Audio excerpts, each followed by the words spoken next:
para crianças. Foi assim um dos meus objetos de estudo, que me levou a tornar-me contadora de histórias. Quando o Rui me pediu um currículo, o currículo que me saiu foi exatamente debruçando-me sobre esse meu lado de contadora de histórias. Talvez porque nos últimos tempos tenho-me procurado afirmar dessa forma. Porque provavelmente contar histórias é aquilo que eu mais gosto de fazer e também é aquilo que eu vou fazendo sempre. Eu conto histórias. O que significa que aquilo que eu digo também tem sempre um pozinho de invenção, de criação, fujo sempre um pouco da realidade concreta a partir deste contar de histórias. Acrescento sempre algo meu, digamos assim.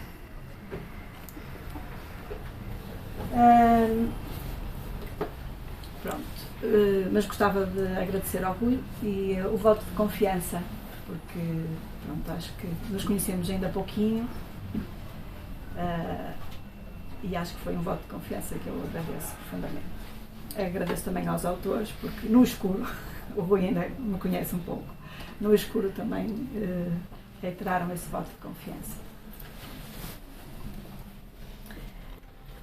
Quando eu comecei a abordar, eu esqueci-me, quando viram duas coisas quando eu escrevi o currículo. Eu tenho pensado muito sobre isso porque esta minha abordagem de contar histórias é cada vez mais uma abordagem também que me liga a um outro aspecto que é muito forte em mim, que é isso do que é o desenvolvimento humano e de como é que nós nos tornamos humanos e nos diferenciamos de todos os outros animais e de todos os outros que connosco partilham a Terra, não é? E tenho pensado muito nessa área que é aquilo que nós efetivamente mostramos e assumimos e que muitas vezes existem muitas coisas que nós escondemos, não é? E eu tenho cada vez mais ido buscar, e os contos também me aproximam disso, principalmente os contos para as crianças mais pequenas, não é? Que é esses lados nossos que nós não assumimos e escondemos. E hoje, quando estava a pensar um pouco no que ia dizer, porque eu vou falar como contadora de histórias, portanto eu não tenho um texto propriamente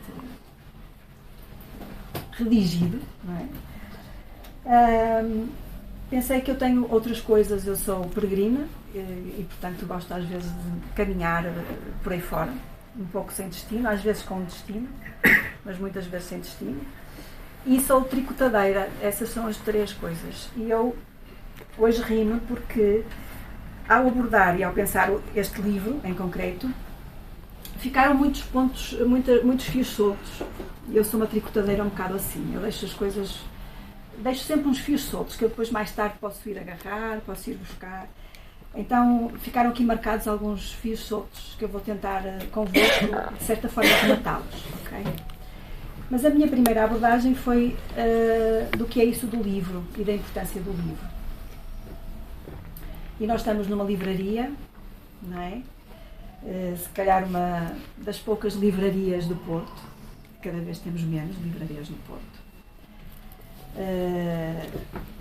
É interessante porque temos muitos alfarrabistas, que eu acho que temos, mas livrarias e livrarias que se firmem, temos cada vez menos.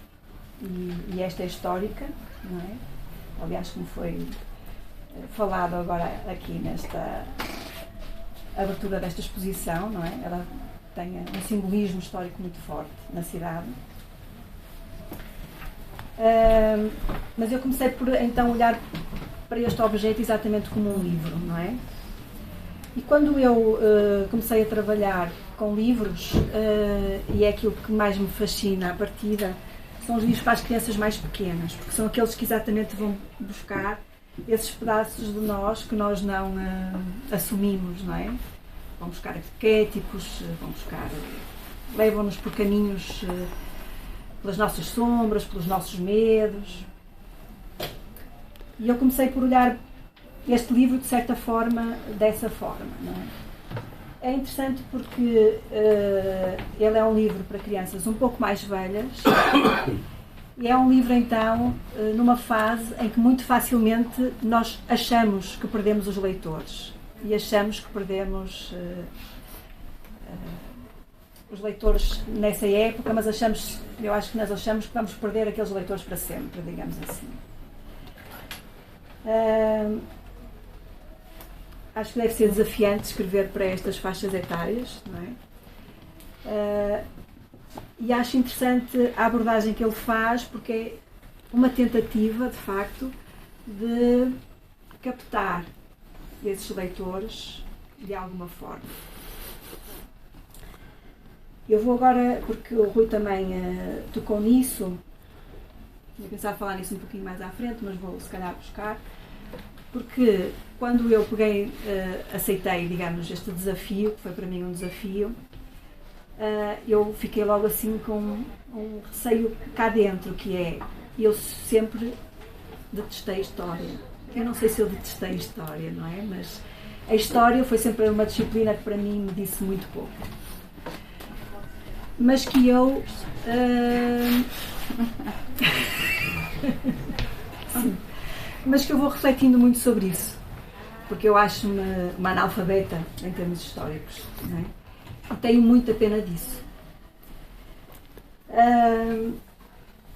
E ontem surgiu-me um pouco essa questão, porque se me perguntarem o que era para mim história, eu vou buscar uma amiga que eu tinha na altura na escola e que era belíssima aluna de história e que eu às vezes procurava que ela me ajudasse, principalmente nos testes. Copiar? Exatamente. Só que, como é que ela estudava, eu vou-lhe dar o nome dela, era a Beatriz. Como é que a Beatriz estudava história? A Beatriz fechava-se num quarto, com os livros, fazia os seus resumos, decorava os seus resumos, literalmente palavra por palavra, e fazia os seus copianços, que era o início das frases daquilo que ela tinha decorado. E pronto, e então tinha na porta do quarto onde ela estudava, que era um quarto interior, ainda por cima, era um quarto mesmo fechado, ela escrevia os tópicos do que tinha que aprender. Eu ainda cheguei uma vez a tentar estudar com ela, não é? Punha os tópicos do que tinha que aprender e lá ia decorando aquilo. Se eu lhe pedia ajuda nos textos, o que é que ela me dava? Era uma folha com inícios de frase. Não é? Porque ela depois, com aqueles inícios, conseguia debitar por ali fora aquilo tudo. E de facto isso foi uma capacidade que eu acho que eu nunca tive. Se calhar por má educação dos meus pais, que me ensinaram a pensar, a refletir, a ir buscar a arte, não é? Quer dizer, eu tenho a minha mãe numa área que é, e que foi uma pessoa muito forte na minha formação de base, que é professora de uma outra área que normalmente os alunos também fogem, que é a matemática, não é? Mas que tem essa capacidade de ver a matemática em todo o lado, em tudo, não é? E eu acho que é pena, de facto, na história nós não fazemos o mesmo, porque a história está nos nossos edifícios, está nas ruas, está nos nomes das ruas, está... A história permeia-nos também, não é? Não conseguimos fugir a ela, como não conseguimos fugir à matemática. O que eu acho é que nós não conseguimos fazer esta ponte entre áreas, não é? E entre essas áreas, o saber e a nossa realidade concreta do dia-a-dia e aquilo que nós nos vamos envolvendo, não é? Socialmente.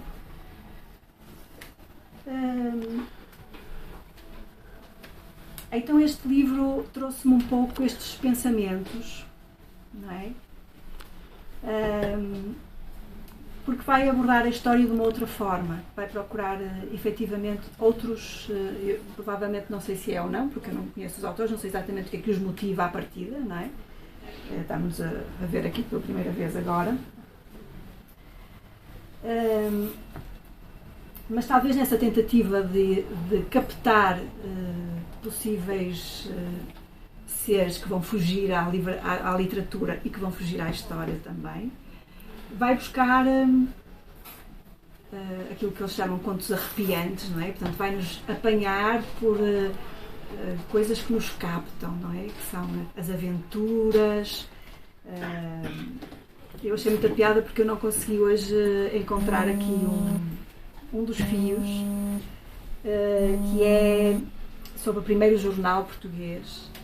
E eu acho interessante porque vão buscar exatamente essa questão. Já existia o sangue e esse nosso lado, vou dizer, mais macabro, não é? Que procura esses lados que efetivamente normalmente nós escondemos de nós próprios e que até hoje nos jornais muitas vezes impera, não é? Essa busca por esse lado. Então são essas histórias que de certa forma, que o livro nos traz, não é? Que a coleção nos traz. Eu não vi os outros, mas penso que são dentro da mesma lógica.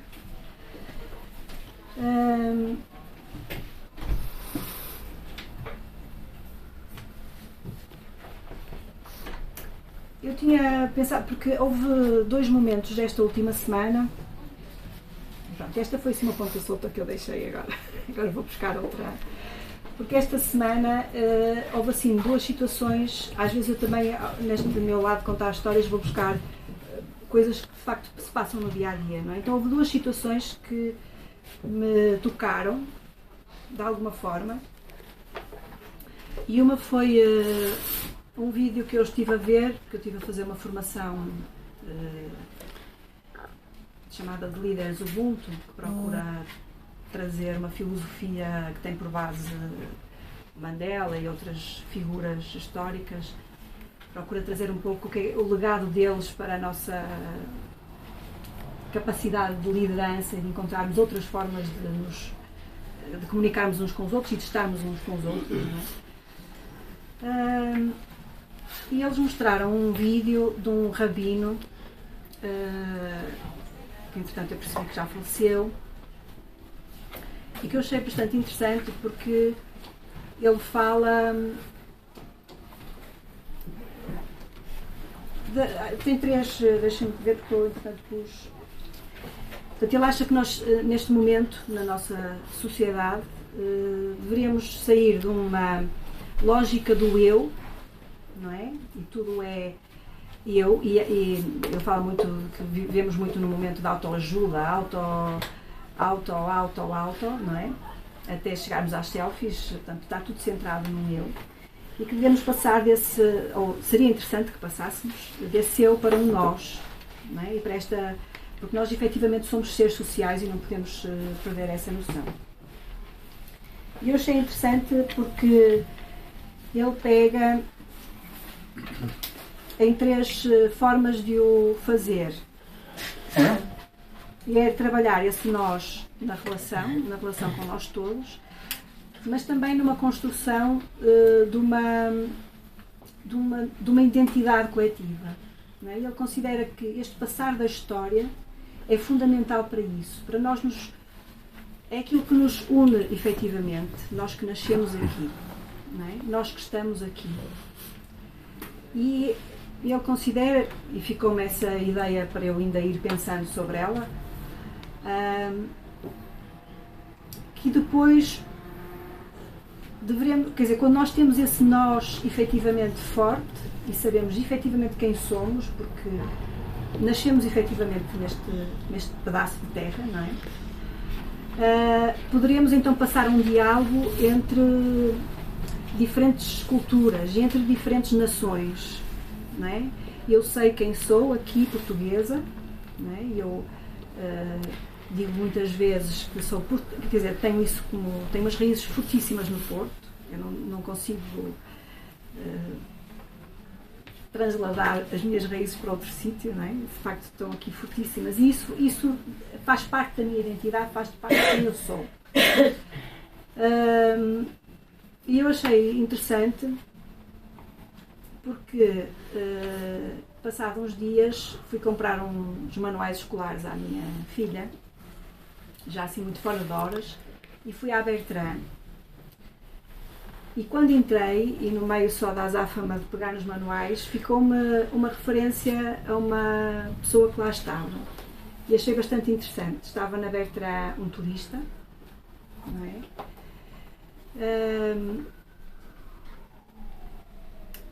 E eu apanhei assim a frase do livreiro que lá estava, ou do vendedor, não é? Que lá estava, a dizer que é verdade que de facto nós hoje em dia, isto foi-se uma frase solta, nós hoje dizemos que a Lelo já não é uma livraria.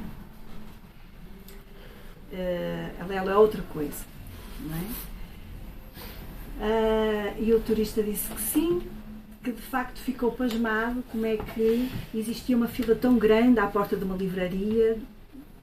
Ele achou que era de pessoas para irem comprar livros. E ficaram assim nessa conversa, e portanto ele depois percebeu, deve ter entrado na Lelo, imagino eu, não é? E deve ter percebido, eu não sei como é que está a Lelo hoje, porque eu já não entro há muito tempo na Lelo.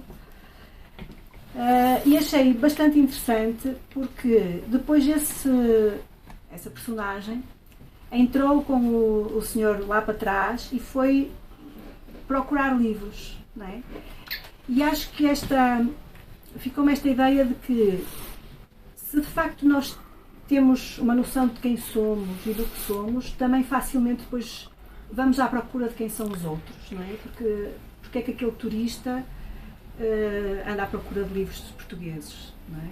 Ou de autores portugueses, ou sobre Portugal, não sei, ou Porto, ou seja, os nossos autores que são conhecidos lá fora, não é? Mas é de facto importante nós conhecermos e criarmos este diálogo. E este livro trouxe-me bastante isso, não é? Até porque traz também, porque é de uma época em que nós andamos pelo mundo, traz muitas histórias e histórias que nós normalmente não ouvimos contar sobre essa nossa relação com os outros. Como é que foi sendo? Não é?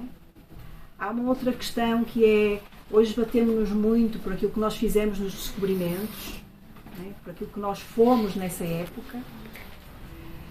Mas não fomos só, provavelmente era uma coisa de uma época, não é? Eu não sei porque eu sou analfabeta em termos históricos, portanto não tenho essa... Mas quer dizer, fica-me aqui um apontamento de nós,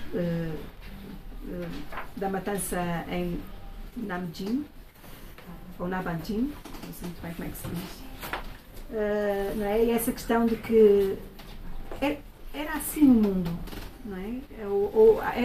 E esta relação de nós com os outros foi sempre muito pautada por esta questão da violência, não é? E se nós queremos construir uma forma diferente de estar com os outros, temos que perceber também este nosso lado e temos que tomar consciência dele e perceber que hoje poderemos fazer diferente, não é? Mas temos que... E eu considero que temos que o aceitar, aceitar num sentido de compreender apenas isso. Foi assim, não é? E então, a partir daqui, nós hoje podemos, com uma consciência diferente sobre nós, sobre os outros, não é? Poderemos construir uma forma diferente de partilharmos a Terra.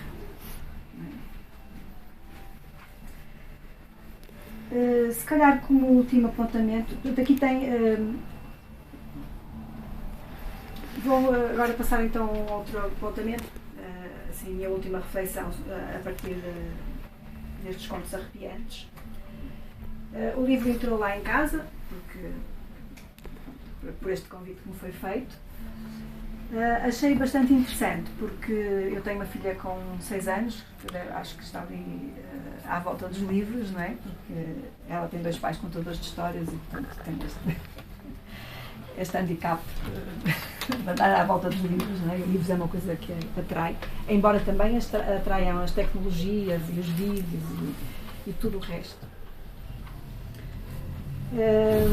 E se calhar então vou, porque há um fio solto a propósito disto da Aurora, porque a Aurora começou a pegar no livro, não é? Que ainda não é um livro para ela, porque ela, mesmo para eu ler, porque eu leio muitos livros que aparentemente não são para a idade dela. Mas nós vamos poupando a Aurora algumas violências, então ainda não lhe entregamos isso, mas só os desenhos e só estes pequenos diálogos que ela ia perguntando, o que é que diz aqui? E o que é que diz aqui? E vai aproximando. Isto é uma forma minha também de dizer que os livros também não têm exatamente uma idade, não é? Embora vai aproximando a algumas questões destas. E eu achei interessante porque hoje de manhã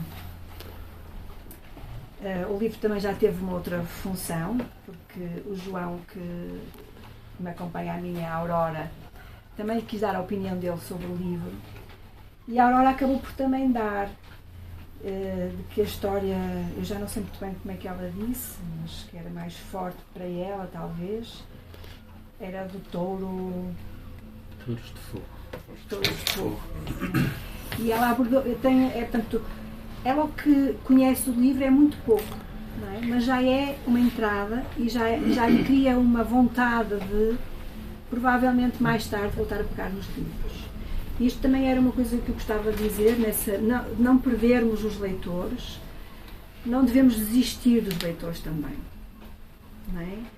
Às vezes os livros ficam pousados, eu tenho muito isso, eu compro livros às vezes que não faço a mínima ideia porque é que os compro. Chamam-me e tal, e de repente há qualquer coisa e eu compro. Às vezes estão anos até, pousados lá. E um dia eu pego neles e engulo-os. E então, para não perdermos esses leitores, também é importante isso, não desistirmos. Não é? E às vezes eles só leem essas partes e um dia mais tarde agarram. Não é? Ficou muito uma frase, quando eu comecei a estudar estas coisas dos livros, li um livro do José António Gomes, que é uma pessoa que se debruça sobre a literatura para a criança, para a infância há décadas, que é assim, um dos grandes sabedores disso, eu acho, na nossa praça, chamemos assim. Ele tem um livro que é a história do filho dele enquanto leitor. Foi das coisas mais fascinantes que eu li e uma das coisas que me ficou na altura, já o li há muitos anos, foi essa questão de que a dada altura o filho dele começou a ler patinhas, começou a ler aquelas coisas que nós normalmente retiramos, não é? E isso faz parte, também faz parte deles irem descobrir a sua linguagem, descobrirem os seus gostos, de irem ler aquilo que os pais não querem. Não é? É este diálogo todo que nos mantém leitores e que nos mantém curiosos, mesmo em relação à história. Não é? Vamos deixando. Provavelmente,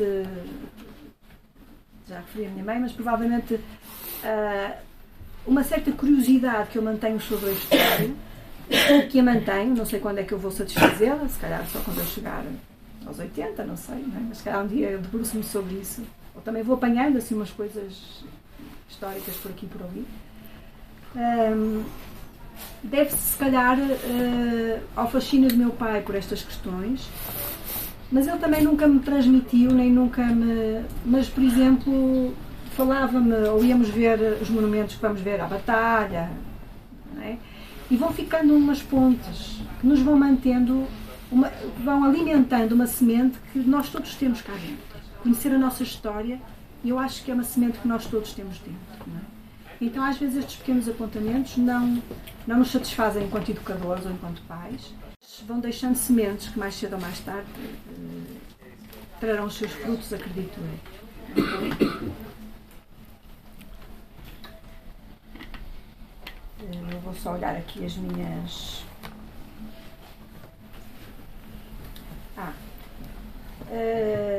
Então, como último ponto, eu gostava de dizer que, para mim, é um livro que também possibilita este diálogo, até porque como não fecha a história em si própria, ou naquilo que normalmente nós transmitimos como história, não é? E vai buscar figuras que não estão normalmente nos livros de histórias,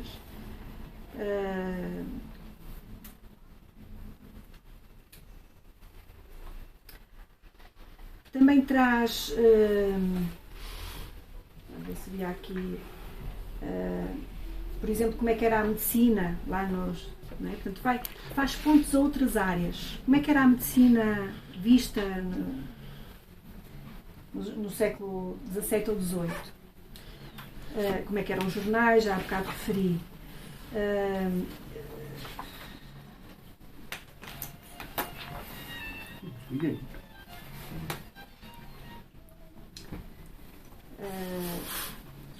Dar-nos pontos a outras áreas do saber também. E às vezes nós não captamos o jovem leitor pela história, não é? Mas por exemplo, outras curiosidades que ele tem.